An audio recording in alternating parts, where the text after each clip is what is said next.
Hey guys, I am editing this video and I just kind of realized that this one is just a little bit more raw, and I don't know if I would say negative, but just more real. And so I would maybe recommend, if you're having this surgery and you're really nervous about it, this video might not be the best one for you to watch. I don't want to scare anyone, but I do just kind of want to share like my journey and like my thoughts and my struggles with this surgery. So if that's what you're looking for, then by all means continue watching, but did just want to throw that in there. And if this is something that you guys want to see more of and hear more of, let me know, because I'm happy to make more videos like this. And I actually didn't get to touch on like all the topics that I wanted to do with this surgery. It was a bit more emotionally exhausting than I guess I had expected to film this video, but I hope that it's helpful for some of you. And yeah, here we go.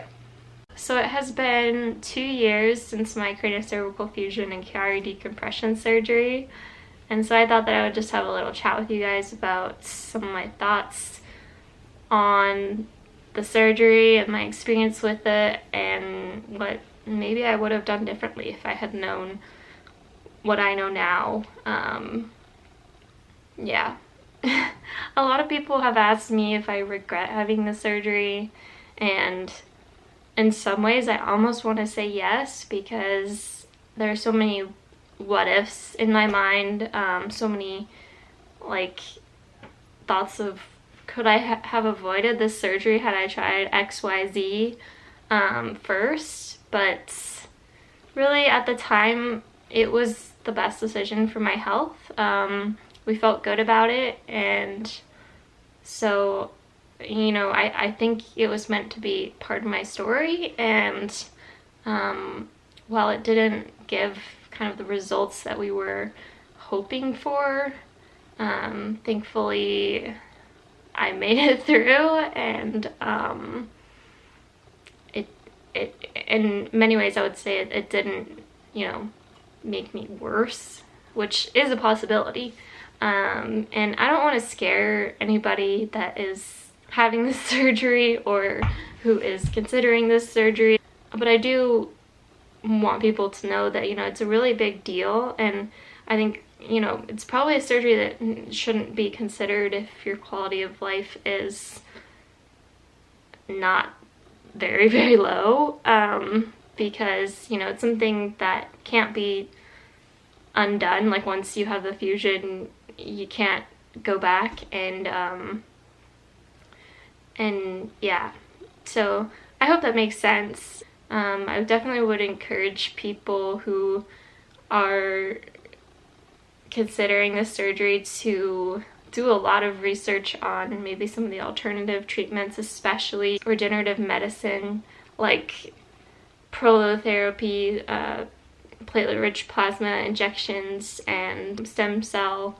There is a new procedure that Regenix in Colorado is doing called the pickle procedure. It's PICL, and a lot of people have had really, really good results from it and been able to avoid having a craniocervical fusion with that, and some people have also been able to avoid it through prolotherapy or PRP. Now, this is something that we knew about before my surgery. We knew it existed, but my surgeon recommended against it for me. He seemed to think that the risks of that were higher than the surgery, which in my mind now looking back doesn't seem to really make sense. Like, I think having, you know, needles injected into you seems to be a lower risk than, you know, permanently fusing your skull to your neck. But you know, he did recommend it for me for the instability that would be below my fusion, which I have had done, and I have seen good results from PRP injections. I did have prolotherapy a few times below my fusion after the fusion, and that did not help me, but the PRP injections did. So now I just kind of wonder, like, could I have avoided the surgery with those injections? And it's more complicated when it's in, you know, in the craniocervical junction. When you have severe instability there, it's hard to treat. And I also did have the Chiari component where, you know, those injections don't really necessarily address Chiari. But I do really wonder what what could have become of those injections for me. And because I reacted positively to the PRP, I'm like, could I have avoided this surgery? And yeah, there are actually some people online who have, you know, been to these top EDS neurosurgeons and been told they have a very severe case of instability and they need surgery, that's not an option, and have actually gone to have these different types of regenerative medicine and not needed the surgery and had the instability dramatically improve. And I think, you know, if there's a way that you can avoid a major surgery like that, then that's amazing. And so I hope that more awareness will come to regenerative medicine and prototherapy and stem cell treatments. I hope that that will be something that will help more people in the future and help people to avoid this surgery. And the other thing for me is I was diagnosed with Lyme disease a little over a year ago now and have been treating for a year. And part of me does wonder if I had treated for Lyme disease, if that would have helped with the instability and if I would have been able to avoid the surgery. Of course, I will never know the answer to those questions. I have had some friends who have treated for Lyme disease for years and still had to have the fusion.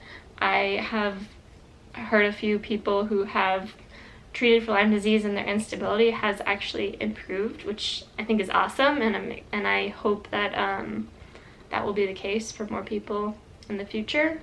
Gosh, it feels like a lifetime ago that I had the surgery, and I have so many mixed feelings about the surgery. And of course, before my surgery, I was very sick, and I don't think anybody who has this surgery is not very sick. And so we were just desperate for something to bring relief. So after I had the surgery, I had an infection. Almost a month later, my incision came open and I had to have an emergency surgery to address the infection. And then I was in the hospital for another week and got IV antibiotics. Then I just kind of, you know, became malnourished and underweight. Anyway, it was a long recovery and it was really hard, and it's honestly hard for me to like look back on those times just because it was kind of traumatizing. But yeah, so, and I'm sorry if this video is like kind of all over the place, but I just kind of want to share my thoughts on the surgery, on you know, recovery, and like what maybe I would have done differently. I would say something that has stuck out to me a lot about this surgery is I feel like I have gained anxiety from this surgery. The fact that my neck is fused for some reason really does bring me anxiety, and I have never been an anxious person. And so it's been a new experience for me, and I don't want to scare anyone that's having this surgery. So maybe I shouldn't go too far in depth into like what brings me anxiety about having a fused neck, but sorry guys. Anyways, you guys asked me some questions on Instagram and I will try to answer a few of them. What advice would you give to someone considering a fusion and wondering about lower instability? For me, the deciding factor really was, I'm more afraid to have the surgery, or was I more afraid to continue living the way I was living? And I was more afraid to keep going the way I was going, and so that's why I chose to have the surgery. Just do what's best for you. Everybody is different, and I think the hardest part about deciding to have a surgery like this is you don't know which group you're going to fall into with the outcomes. You don't know if you're going to be one of the really positive outcomes. You don't know if you're going to be neutral or even have a negative outcome, which I hope that won't happen for any of you. Do your research and everything like that, but in the end, just do what's best for you. Make the decision that's best for you. And like in my case, my surgeon, after the surgery, told my family that it was one of the most severe cases of brainstem compression that he had seen, and that the surgery was very necessary. Yet here I still am, like, questioning whether, like, I could have avoided the surgery. It's just something that I just still continue to wonder. But yeah, I would say definitely, if you can and if it's safe for you, look into regenerative medicine, because it is doing some amazing things. Would you have made the same choice for surgeries looking back? I think I would have tried regenerative medicine and tried treatment for Lyme disease had I known that I had it at the time. What do you miss about not having a fusion? I miss being able to move my neck, and of course before my fusion I was in my neck collar over 95% of the time and couldn't, like, tolerate being out of it due to, like, severe symptoms and neurological symptoms. But I miss being able to move my neck, and it sounds funny, but, like, when I watch TV, I watch people, like, move their necks and just kind of wish that I could do that too. I'll show you guys kind of what my range of motion is 2 years post-op. So I can move the most looking down. I can barely move left, right, so I can move down that far, and then back a little bit, like going this way. I can't go very much. I'm like moving my body, not my head, but a little bit. And then looking this way, I can't like barely move at all. So yeah, and I can have my neck brace off, and I try to not wear it as much as possible, but when I'm up and doing something like filming a video or doing something with family or friends, I feel the best with my neck brace on, and it helps me to be able to tolerate, like, being upright for longer periods of time. So that's why I'm wearing it right now. I don't need to have it on, but when I'm doing something that takes up more energy, like filming a video, I'll often wear it because it helps me to be able to do it. So some people have more range of motion than I do. My surgeon has encouraged me not to try to gain any range of motion, which some of my physical therapists have kind of questioned, I guess. And there are a lot of people who think that, you know, you need to have some movement in the muscles to keep it healthy and that sort of thing. So there's a lot of controversy surrounding, like, what the best way to do physical therapy is after treatment, and, like, whether you should try to gain back range of motion or not. So I still kind of am confused on that, and I don't know what's best. And that's something that can be kind of hard. For me, it often, like, feels claustrophobic, not being able to, like, turn my head left and right. And of course, if the surgery had given me, like, an amazing outcome and giving me a lot of quality of life back, then I think not being able to move my neck would be, like, a very, very small price to pay. But because I'm still very sick, I think I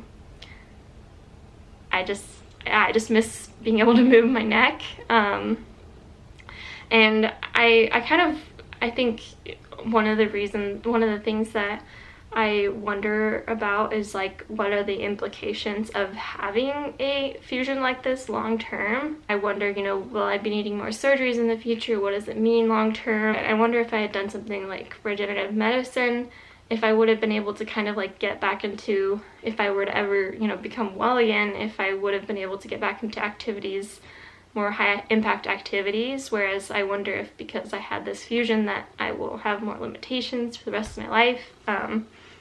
You know, it's kind of hard because there isn't a lot of long-term research on these surgeries, and so different surgeons will say different things and give people different limitations, but I don't really think any of them really know the best recommendations are long-term after this surgery. What else did you guys ask? Does the surgery cause higher complications if having children? That's something that I've wondered, but I don't know if there's any information on that. Currently, right now, with where my health is at, I am not anywhere close to considering having children. I would love to in the future and really do hope to be able to have children. And my surgeon has said that it is possible after the surgery, and he's had a few patients that have had children after having surgery. He recommended only having one child because I guess sometimes instability can become worse after pregnancies. So we'll see. Has it helped with POTS? This is like one of the #1 questions that I've been asked, and for me it is no. I think most people it is no, but some people do have improvements with their POTS. I think if POTS is the main reason you're having surgery, then that might not be the best reason to have the surgery. Did it help with your intracranial hypertension? It did not help with my intracranial hypertension. I've had several spinal taps after the surgery and they are both still high. Okay, sorry. I had to take a break. I was just not feeling up to filming the video, but I'm okay now. So I'll just answer a few more questions. So what was the recovery like? For me, I had an infection 4 weeks post-op, and I had to have another emergency surgery and had another week hospital stay, and so that really kind of stunted my recovery. But yeah, it was a really hard recovery. But I would say if you're already very sick, then typically the recovery from these surgeries wouldn't be like as unexpected, I guess I would say, than if it were like a healthy person to have this surgery. I think because I had had so many difficult times and excruciating symptoms before the surgery, it wasn't like it was super challenging physically, if that makes sense, just because unfortunately I was somewhat used to having a poor quality of life, and so yeah, I think it was a hard recovery, like mentally as well. I think just like I had a lot of fear surrounding the fusion, and I was always kind of worried about, you know, doing something to hurt the fusion or hurt the healing, and worried about having to have more surgeries and that sort of thing. But I guess the good news about this video is that before this surgery we had expected and anticipated to possibly need to have further fusion surgery in my neck below my fusion in the near future after that surgery, because my instability was very significant. And it's been 2 years and I haven't had to have another surgery, knock on wood. Yeah, I don't know, it's been quite the journey, and as I sit here and try to talk about it to you guys, I just feel like it's kind of hard to like put it into words and to put it into a short, 20-minute video, because just so much happened, and it's been such a crazy 2 years. If you want to take something away from this video, is that the surgery is a big deal. It's not something to be taken lightly, and I think as more awareness comes to craniocervical instability and more people have the surgery, I hope that people will have good outcomes from the surgery. I really do. I don't know.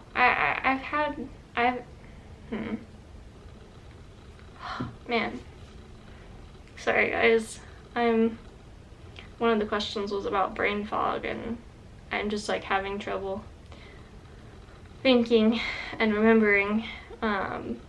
So yeah, no, unfortunately the surgery didn't, for me, particularly help with brain fog.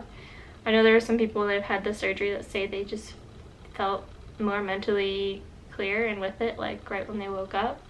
There are some people that have had really good outcomes from these surgeries, so I don't want to discourage anyone from having the surgery. I guess just I do want to spread more awareness of regenerative medicine and prolotherapy, and there are people that do have EDS that have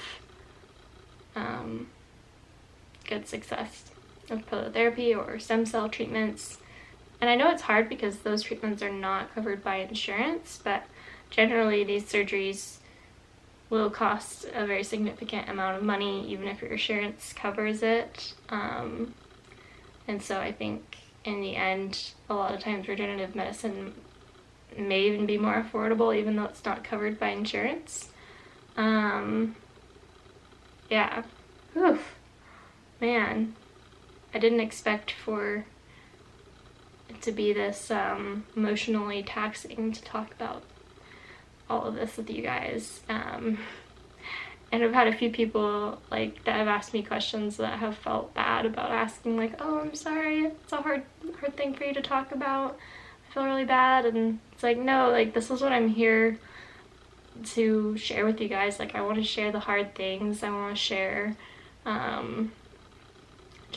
I just want to be real with you guys about the journey and about chronic illness. And so I'm thankful that I had the chance to have the surgery and that I had a good surgeon and that I had it, but I definitely, it wouldn't be truthful to tell you that I don't have concerns long term with this surgery, and that I don't kind of wish that I had been able to try stem cell or Lyme treatment beforehand. But like I said before, I try to assure myself that this was supposed to be part of my journey. It felt like the right thing to do at the time, and so I think it was. Yeah, man, this video has been just kind of all over the place, and I'm sorry about that, but I just wanted to share my thoughts, kind of my raw thoughts with you guys on the surgery and the recovery, and there was a lot more that I wanted to share with you guys, but don't know that I'm up for it today. But if you have any other questions, be sure to leave them below and I'll try to address them in another video. I hope you guys are hanging in there, and if you have craniocervical instability, I'm wishing you all the best, whether you are having this surgery or are looking into other treatments. I hope that you find things that bring you relief. I look forward to seeing you guys next time. Bye.